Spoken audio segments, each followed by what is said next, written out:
In this video, we're going to show how to implement the Ultimate Radial Menu in a very simple example. We're going to use a pause button for this example. Things I've already set up in the scene are I have an object rotator, which simply rotates an object around in the scene so that we can see if it's paused or played. And we can see we have a radial menu already in our scene, but the pause button isn't working yet.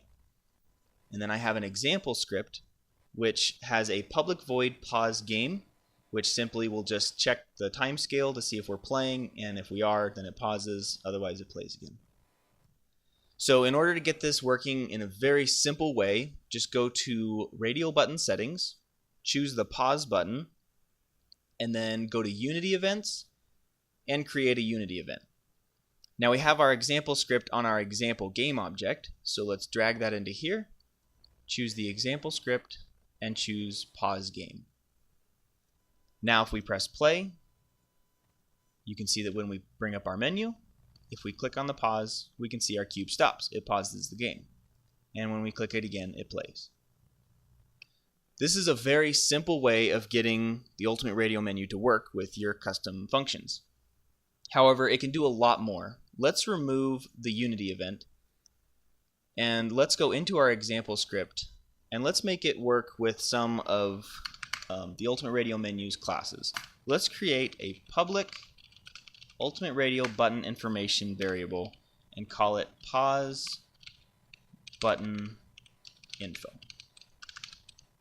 Now this is a class that as soon as you send it to the Ultimate Radial Menu, it'll actually be given control over the button that it's assigned to.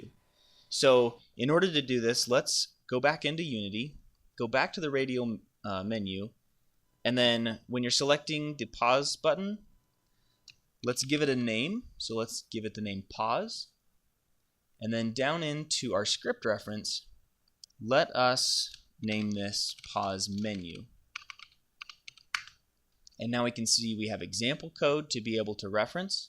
So let's choose update radial button string name. And then let's just copy this and let's put it in our start function.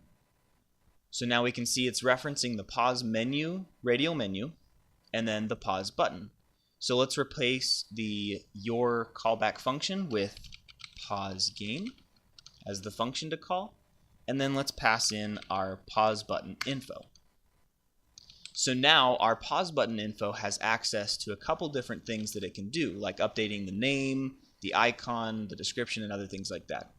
For this example, let's update the icon.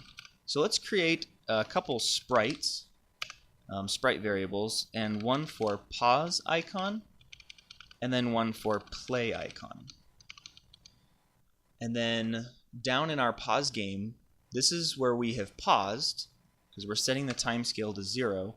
So let's call pause button info dot update icon, and let's update it with our play icon, because when we're paused, we want the icon to show a play button so that they know they can play when they press it again. And then down here, let's update the icon to the pause icon again.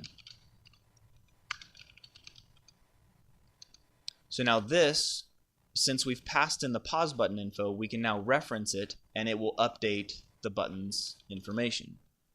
So if we go back into Unity, we'll let the scripts compile, and let's find our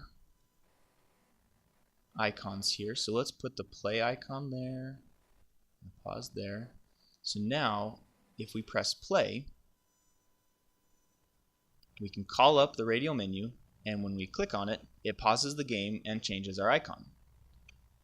And now when we press play again, it changes our icon back to pause. So this is a very simple way of how to get the radial menu working inside of your scripts. In the next video, we're going to go over an advanced implementation for something a little bit more complicated, like adding items at runtime and other things like that.